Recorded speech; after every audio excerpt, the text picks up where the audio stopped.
Hello बच्चों, कैसे हो आप सब। उम्मीद करती हूँ आनंद में होंगे। तुम सबका हिंदी विषय में स्वागत है। आज हम पढ़ने वाले हैं हिंदी का 5वां पाठ, राजेंद्र बाबू। राजेंद्र बाबू ये व्यक्ति का नाम है। देखते हैं ये व्यक्ति क्या है, कैसे है और उनके बारे में जानकारी लेते हैं इस पाठ से। अच्छा बच्चों, चलो आगे बढ़ते हैं। सुबह का समय था।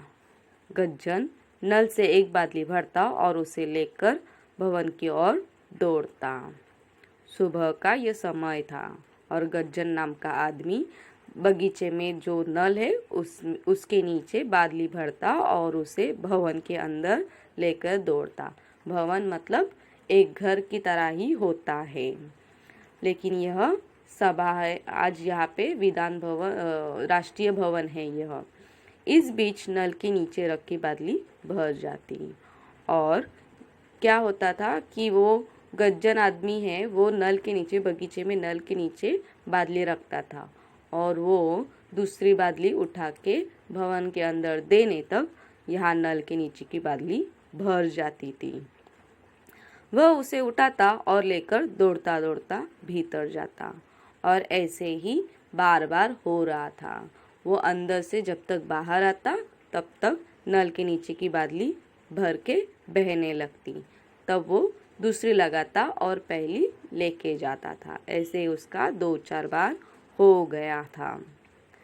तभी कंधे पर अंगोछा डाले, हाथ में धोती और लोटा लिए एक व्यक्ति वहाँ आया। वह बोला, भाई जरा बादली दे दो, हम भी नहा लें। तभी एक आदमी वहाँ पे आया और उसने कहा कि मुझे भी बादली दे दो, मैं भी नहा लेता हूँ। वो आदमी कैसा था, उसने कंधे पर अंगोछा का मतलब होता है बदन पोंछने के लिए कपड़ा इस्तेमाल करते हैं। हाथ में धोती और लोटा था। उनके हाथ में क्या था, धोती भी थी और लोटा भी था। लोटा मतलब एक तांबे की तरह होता है जो पहले लोग नहाने के लिए इस्तेमाल करते थे। अभी हम जैसे जग इस्तेमाल करते हैं, मग इस्तेमाल करते, उसे मग बोलते हैं। अच्छा बच्चों, चलो आगे और देखते हैं क्या हुआ है। तुम्हें क्या जल्दी है, कुछ देर रुक जाओ, अभी हमें भीतर पानी पहुंचाना है। गज्जन ने क्या कहा वो उस व्यक्ति से, तुम्हें क्या जल्दी है भाई, तुम थोड़ी देर रुक जाओ, हमें पहले अंदर पानी पहुंचाने दो। भीतर मतलब अंदर पानी पहुंचाने दो। गज्जन ने कहा, बस एक बादली दे दो, झट से 2-4 लोटे पानी डाल लेंगे। उस व्यक्ति ने कहा। उस व्यक्ति ने क्या कहा, भाई एक ही बादली दे दो, उसी के अंदर हम लोग 4-5 लोटे अपने ऊपर डाल लेंगे और नहा लेंगे। फिर से गज्जन ने कहा, अरे तुम समझते क्यों नहीं, आज सभा है, भीतर बड़े बड़े लोग आए हुए हैं, उनके नहाने के लिए हर कमरे में पानी पहुंचाना है। अरे भाई थोड़ा रुको, समझो क्या बात है, आज यहाँ पे राष्ट्र भवन में सभा है और बड़े बड़े लोग आए हैं, उनके नहाने के लिए कमरे में पानी पहुंचाना है। देर मत करो, आपसे बात करके देर हो रही है मुझे, आप मुझे देरी मत करवाओ। गज्जन ने बादली लेकर जाते हुए कहा। उसने कहा, तुम यहाँ ठहरो, हमें जाने दो, हमें पहले अंदर पानी पहुँचाने दो। अच्छा लाओ, हम भी मदद कर देते हैं, वह व्यक्ति बोला। तो उस व्यक्ति ने क्या कहा, गज्जन भाई हम भी मदद कर देते हैं। अच्छा चलो हम भी कर देते हैं मदद थोड़ी।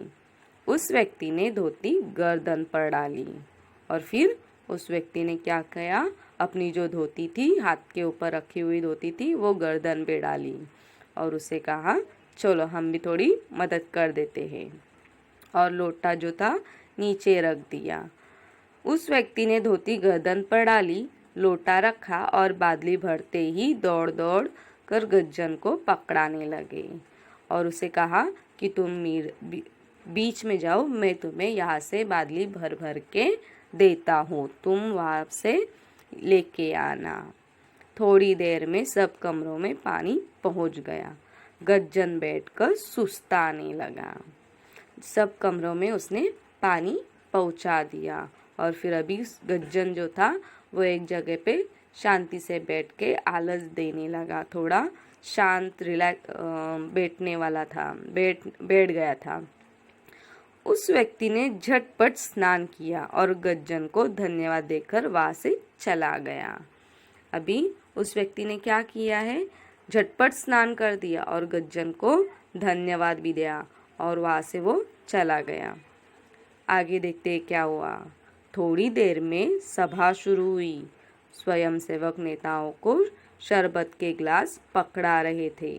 गज्जन भी उत्साह से सबको गिलास पकड़ा रहा था।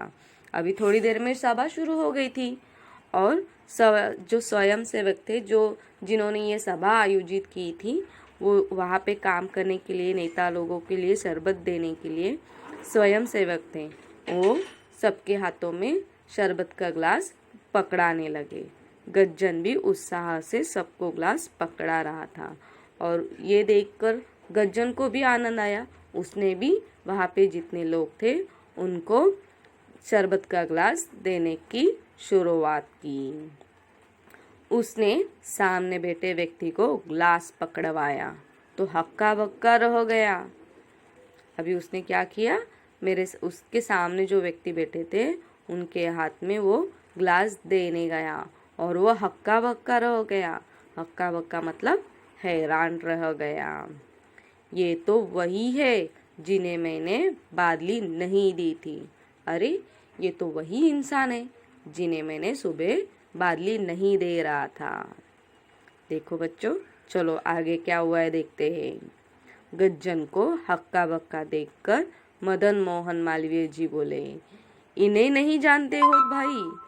उन्होंने क्या कहा, तुम इन्हें नहीं जानते हो भाई? ऐसे कैसे?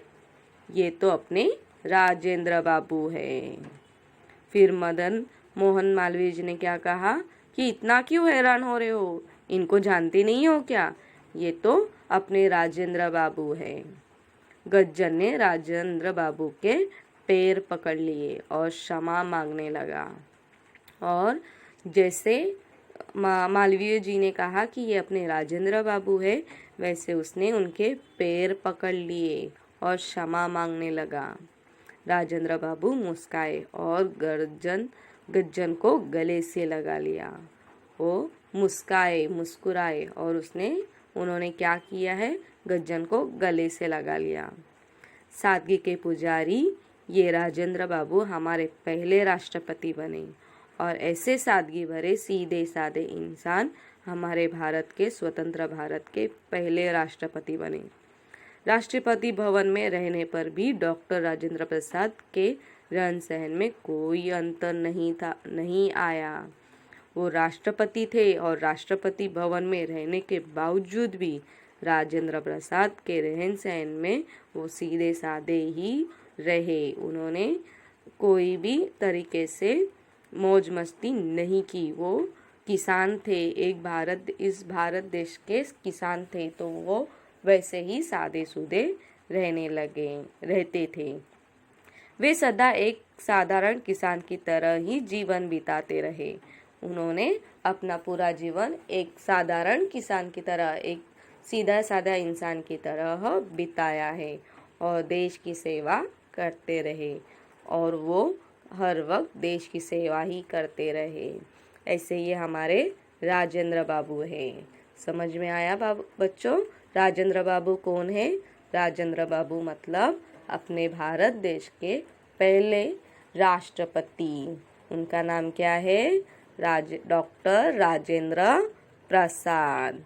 अच्छा बच्चों, धन्यवाद। हेलो बच्चों, कैसे हो आप सब? उम्मीद करती हूँ